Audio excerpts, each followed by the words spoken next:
If you're trying to grow a brand online, you already know that algorithms control a lot of things. And sometimes it requires a lot of training of the algorithm. In this video, I'm going to talk about why 50 sales a week on Facebook and Instagram ads would actually be the cheapest, fastest way of growing a brand. I'll be creating 3 examples of brands where it's beginner, middle, and established brand. And if you're anywhere in between these levels, you can take this strategy and use it yourself so that you can scale your brand even further. Now, so that you can understand, your website is connected to Facebook and Instagram through a pixel. The meta pixel analyzes the data that it sends to your website. It tracks what pages they visit. It tracks the links they click, your age, your location, your interests, your online behaviors. It can track a lot of things. But the more data it gets, the better it understands what type of person that goes to your website so it can make a purchase. This is where training your pixel comes into play. Meta's pixel requires a minimum of 50 conversion points a week so that it can optimize its algorithm. That means it needs to understand a minimum of 50 sales or 50 add to carts. But in this example, we're going to specify the 50 sales a week so that we can talk about how much money you're going to have to spend to get to that point with an average order value of, let's say, $20 products. The more you train your pixel and the algorithm, the better your results are going to be. That means lower ad costs, higher conversions, and consistent sales growth, all because you're feeding the algorithm exactly what it needs. Let me show you how easy or hard it can be to get those 50 sales a week depending on what level of brand awareness you're at. I want to make it clear why brand awareness actually matters. Brand awareness is how recognizable your brand is within the market. You know, Fashion Nova, Lululemon, Nike, those are household brand names. Everybody knows them. You don't have to be convinced to buy their products. You already are aware they exist. If they release a product that you like, you'll have no resistance in buying it if it fits your needs. Higher brand awareness means more trust and requiring less touch points in order to make a purchase. So let's start with our beginner brand. A beginner brand has 0 followers anywhere, 0 sales. So let's say they're trying to sell a $20 product. Because no one knows who they are, they don't have any reviews, they don't have customer testimonials, it's gonna be a lot harder to get that sale. Let's say you're lucky and you have great creatives, then a ROAS of 2, meaning every dollar you put in ads, you'll get $2 back. It can be a realistic expectation. So with the ROAS of 2, you're gonna have to spend $500 in order to sell 50 products at $20. So you'll get back $1,000 in revenue, but you're gonna have to spend those $500 on ads. Now the intermediate brand. Some intermediate brand has 20,000 followers. They have some brand awareness. They're getting up there. They're also selling a $20 product. So their ROAS can be, let's say, 3 to 4 times because they have customer reviews, testimonials, and because they've existed and have sold a certain amount of products through their website, the pixel can already pick up on that information and they can have a lead start in how much information they can feed that pixel and provide the data points for their customer. So in order to sell 50 products at $20, they're probably gonna have to spend anywhere from $250 to $350. And in the established brand has 150,000 followers. They have high brand awareness, and at a $20 product, let's say they can get a ROAS of 5, so they can expect to spend $200 in order to sell 50 products of those and get back $1,000 in revenue. It's as simple as asking yourself, who are you going to buy from? The account with 1 million followers or the account that just started and their website's a little sketchy and they don't have any reviews, so you don't really trust them? Obviously, you're going to go with the brand with a lot more reviews. Think of how you shop on Amazon.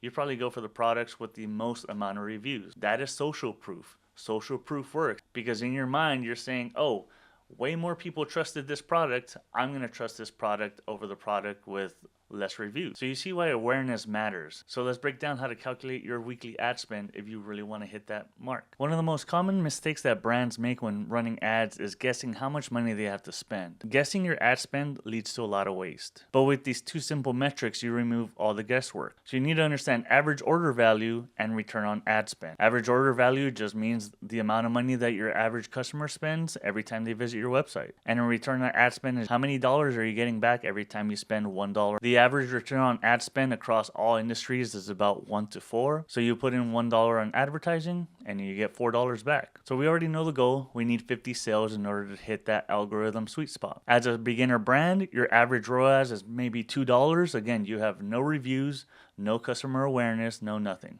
So you're starting from scratch, so it's going to be more expensive. With a ROAS of 2, you can expect to get $1,000 for every $500 you spend. If your brand has more awareness and you already have a history of sales, then let's say you can expect a ROAS of 3 or 4. So in order to get $1,000 in revenue, you're going to probably spend around $250. So you can see at every level, you're spending a certain amount to get a certain amount back. Here's the beauty of having an established brand and an established system. You already have an expected ROAS.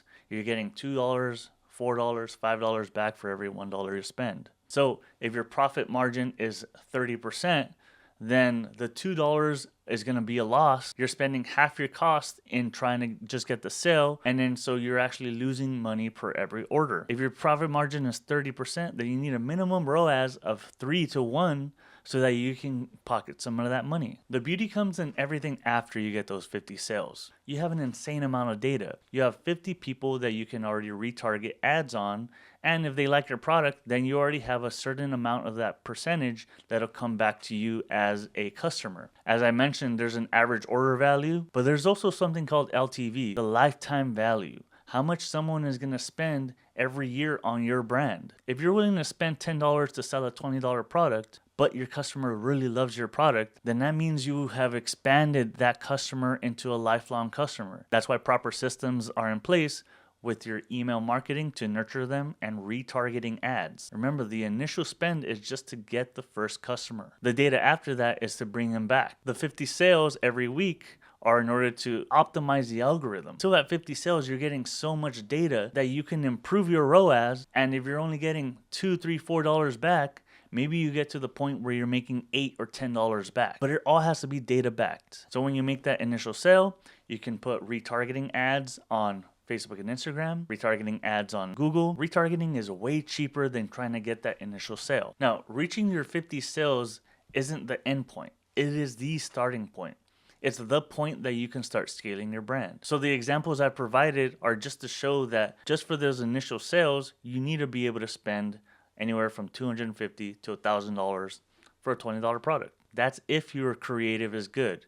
I'm not going to go into all the details about how you need to be A/B testing, the best content to run, how to structure your ads, how to structure your targeting. I like to say that if you are good at content, then you are also good at ads. Your content that performs will probably perform well as ads. All you got to do is just reformat it, add a call to action. There's 3 things you should be doing in order to optimize your ads. First, you should always be checking your data. Once you start getting those sales in, you'll be getting information like age, location, interests, demographics. Look at your best performing ads, best performing audience.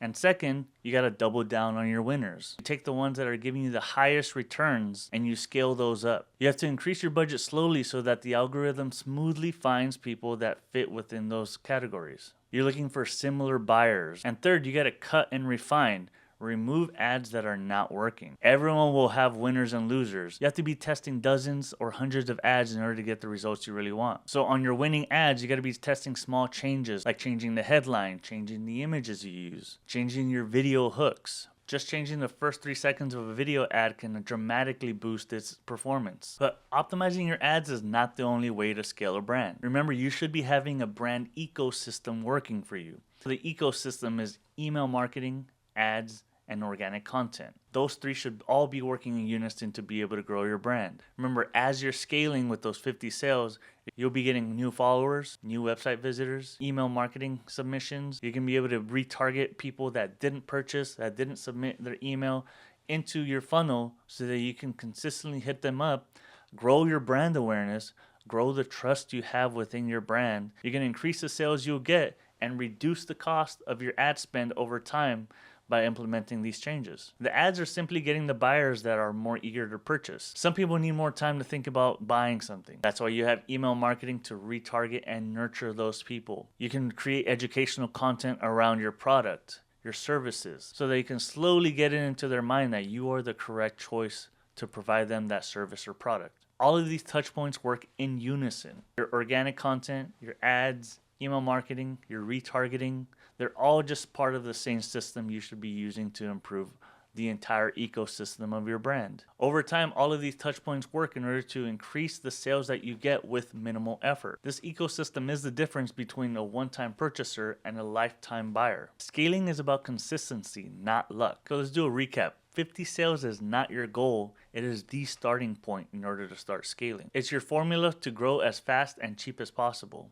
It teaches Meta who your customers are, drastically reducing the cost of your ads. It increases your brand awareness, so people are more likely to buy with less ad spend, which improves faster scaling and better overall experiences. Remember, the algorithm loves consistency. Just like everyone wants to be posting every day on Instagram, TikTok in order to start scaling, your ads need consistency too. It needs the data in order to find the people that are just like your existing customers. Ads are not the fix-all of everything. Your content should come first. Better organic content will reduce your ad cost. If you put bad content out there, then you're gonna get very low views. Same as ads. If you put a bad ad out there, you're going to have very high costs because you're providing a bad experience for your viewers. Great ads leads to great results and lower ad spend. You'll be getting all the data, all the visitors back into your ecosystem. So these ads will not only work in your favor for getting those sales as expected, but putting them in your funnel, putting them in your email list, and retarget them so that those people that did not purchase can come back and make that decision for themselves. So if you want to do this for yourself, you got to find your average order value.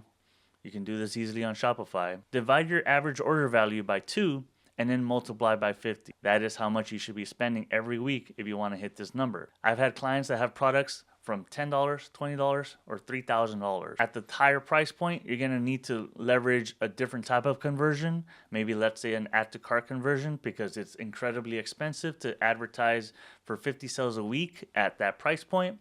But there are other conversion metrics that you can find if your products are a lot more expensive. If you need help building your own ecosystem of ads, content, and email marketing, you can email us or click the link below to sign up to work with us. Let's scale your brand together and make your brand impossible to ignore. Let me know if you like this video. Ask me any questions down below. Remember to like, subscribe, and comment down below what you want to learn about next.